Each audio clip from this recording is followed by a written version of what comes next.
On May 7th, 2022, $60 billion was worth zero. In the span of 6 days, the third largest cryptocurrency ecosystem on Earth ceased to exist. Not a hack, not a government ban, a death spiral baked into the very code that was supposed to protect it. But here's what most retellings miss. This wasn't a sudden accident. For months, the cracks were visible. If you knew where to look, this is the full story of Terra Luna. The warning signs everyone ignored, the mechanics that made collapse inevitable, and the lesson every crypto investor needs to learn before the next one.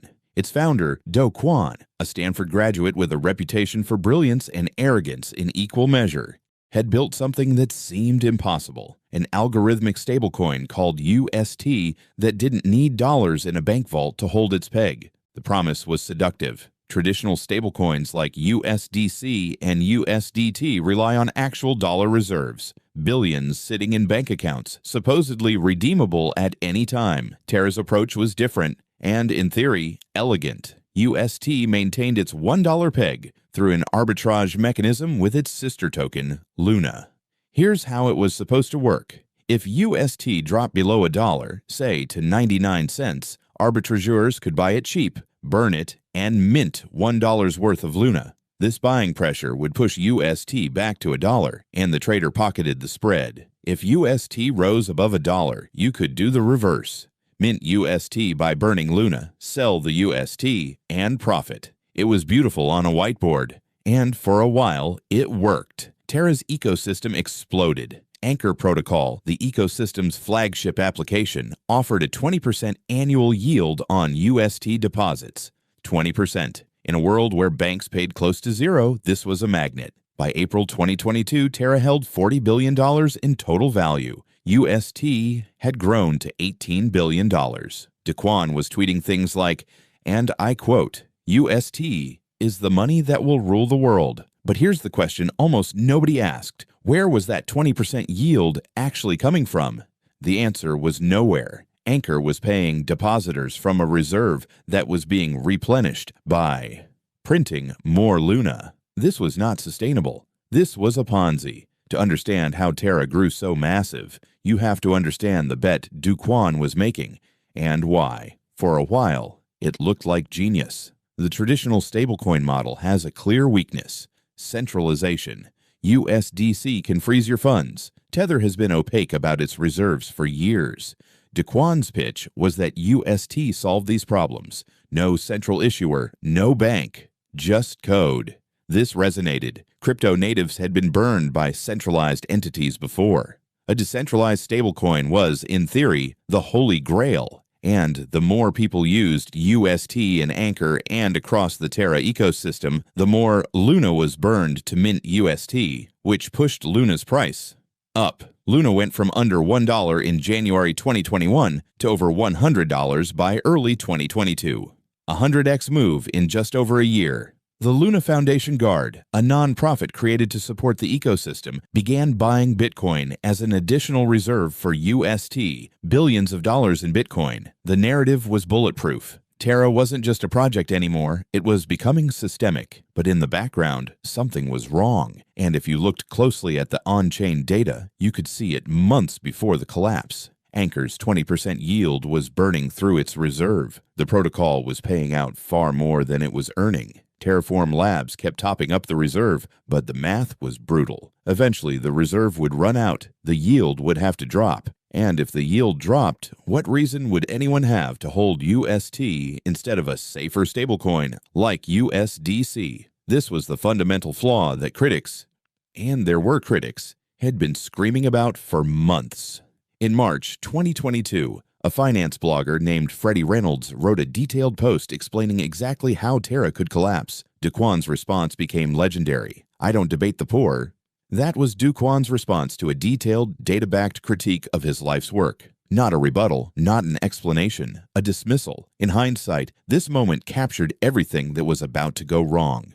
An unknown entity, or entities, sold roughly $350 million worth of UST on Curve Finance, a decentralized exchange where UST was part of a key liquidity pool. The selling pressure was enormous. UST slipped from $1 to 98 cents. Normally, arbitrageurs would step in. Buy the discounted UST, burn it for Luna, pocket the profit, and push UST back to $1. And some did, but the sell pressure kept coming and coming. By May 9th, UST had dropped to 91 cents. The Luna Foundation Guard deployed its Bitcoin reserves, $1.5 billion, to defend the peg. It wasn't enough.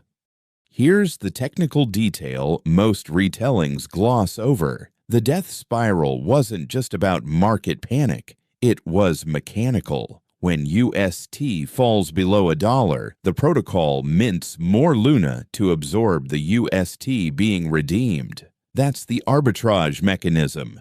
But if the sell pressure is too fast, the minting of Luna outruns demand. Luna's price crashes. A crashing Luna means each newly minted Luna buys less UST, which means you need to mint more Luna, which crashes Luna further. It's a feedback loop with no floor. By May 11th, Luna had fallen from $80 to under $1. By May 13th, it was trading at a fraction of a cent. $60 billion in value, gone in 6 days. But the collapse of Terra Luna wasn't just about money. It was about people. In South Korea, where Terra had an almost cult-like following, the damage was catastrophic. An estimated 200,000 Korean investors were affected. People who had put their life savings into Anchor Protocol's 20% yield, believing, as Do Kwon had told them, that it was safe. There were reports of suicides, families destroyed, a country's crypto retail investor base decimated overnight. Do Kwon went silent. Then, eventually, he re-emerged, not with contrition, but with a proposal. Terra 2.0. A new chain. A new Luna. A reset button. The community voted. Terra 2.0 launched. The old chain became Terra Classic. The new Luna began trading, but the $60 billion was never coming back. 4 months later, South Korean authorities issued an arrest warrant for Do Kwon.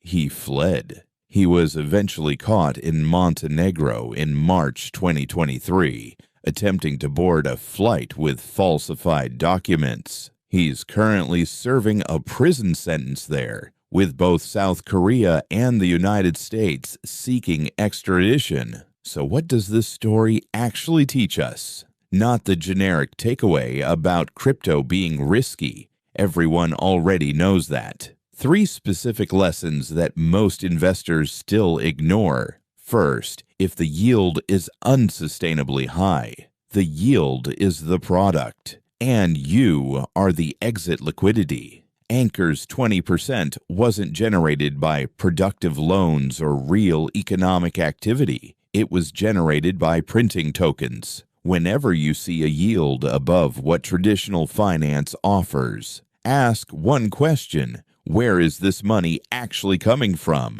If the answer is token emissions, your deposit is funding someone else's exit. Second, decentralized does not mean risk-free. Terra's code executed exactly as designed. The collapse wasn't a bug. It was the system working precisely as the mathematics dictated. Decentralization removes intermediaries, which is powerful, but it doesn't remove risk. It changes risk. In some cases, it concentrates it in ways that are harder to see. Third, and this is the one that matters most, if the founder can't handle criticism without attacking the critic, run. Do Kwon's "I don't debate the poor" wasn't a one-off. It was a personality, a pattern. When someone building a $40 billion ecosystem can engage with a data-backed critique, they're not building, they're selling. Know the difference. Terra Luna was not a crypto problem. It was a human problem dressed in crypto clothing. Every technology humans touch, we find ways to over-leverage and blow up. From Dutch tulips to mortgage-backed securities to algorithmic stablecoins, the technology changes. The psychology does not. Greed, overconfidence, and the suspension of disbelief are the oldest forces in finance. Terra was simply their latest expression. The next one is already being built. What do you think was the single biggest warning sign that most people missed about Terra? Let me know in the comments.